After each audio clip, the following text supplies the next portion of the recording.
دوای بڕیارەکەی ئەنجومەنی پارێزگای کەرکووک کە لە مانگی ئازاری ساڵی ڕابردوو بە زۆرینەی دەنگی ئەندامانی هەڵکردنی ئاڵای کوردستانی لە سەردام و دەستگاکانی دەوڵەت پەسەند کرد. بەڵام لە دوای ڕووداوەکانی 16 ئۆکتۆبەرەوە ئاڵاکانی کوردستان هێنرانە خوارەوە و ئێستا هیچ دام و دەستگایەک ناتوانێت ئاڵای کوردستان لە تەنیشت ئاڵای عێراقەوە هەڵ بکات. لەگەڵ ئەوەشدا ئەمڕۆ لە ڕۆژی ئاڵای کوردستاندا یەکەی سەرپەرشتیاری خوێندنی کوردی ئەو ڕۆژەی بەرز ڕاگرت و لە مەراسیمێکدا ئاڵای کوردستانیان هەڵکرد. بەڕێوەبەری یەکەی سەرپەرشتیاری خوێندنی کوردی دەڵێت بە پێی دەستور ئەم ناوچانە جێناکۆکن بۆیە نابێت ئاڵای عێراقیش هەڵ بکرێت تا چارەنووسی ناوچەکە یەکلایی دەکرێتەوە. ئەگەر ئێمە دیراسێکی باشی بکەین دەستور ڕێگەی داوە ئەم ناوچانە پێوترێ ناوچەی کێشە لەسەر ناوچەی دابڕاو تەنانەت نابێ حکوومەتی عێراقیشمانە لەسەر دابنا نەک بەس هەرێمی کورد کە یەکلااو نەبووتەوە بابەتی کەرکووک و ئایا کوردستانیە یان سەر بە عێراقا.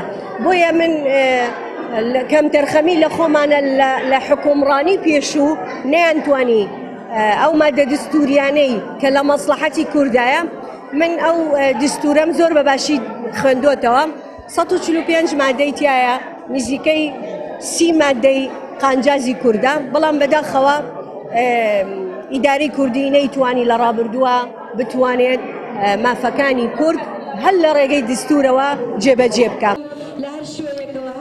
هەر لە ڕۆژی ئاڵای کوردستاندا کە ئێستا لە شاری کەرکووک هەڵکردنی قەدەغە کراوە چاودێرانی سیاسی هەردوو حزبی دەسەڵاتی هەرێم بە بەرپرسیار دەزانن لە لەدەستدانی دەستکەوتەکانی ساڵانی ڕابردوو کە بە سەدان ڕۆڵەی کورد خوێنیان لە پێناودا ڕژا و خۆیان کرد بە قوربانی بۆی. ئێمە یعنی حقیقەتێکە ئەبێ بیزانین پارێزگاریکردن لە سەرکەوتن زۆر مهمتر و گرنگترە لەوەی کەوا تۆ مجرد یعنی سەرکەوتنەکەت بەدەست هاورد و کۆتایی هات تۆ بێ پارێزگاری لێبگرێت. ئێمە ڕەهەندەکانی و بعدەکانی ئاڵا و ڕەمزیەتی ئاڵا نەماتوانی بە حقیقەت و بە معنای خۆی بەرجەستە بکەین لە شاری کەرکووک و نەماتوانی بیکەینە وێنایەک بۆ هەموو دەنگ و ڕەنگ بە جیاوازەکان لە شاری کەرکووک.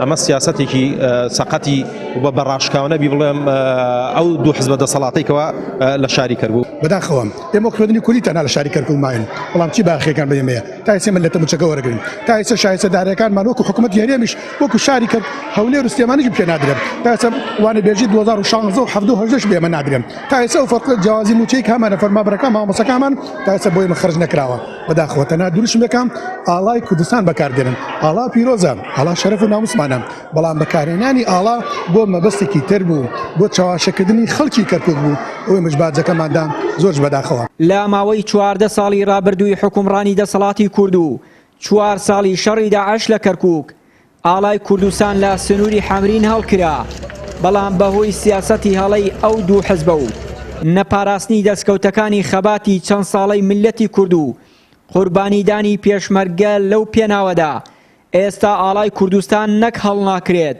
بەڵکو قەدەغە کراوە و لە 16 ئۆکتۆبەردا لە سەرجەمدام و دەستگاکان هێنرایە خوارەوە و نیوەی خاکی کوردستانیش بە ئاڵای کوردستانەوە تەسلیم بەناوەند کرا. چیانووری کەناڵی ئاسمانی پەیام کەرکووک.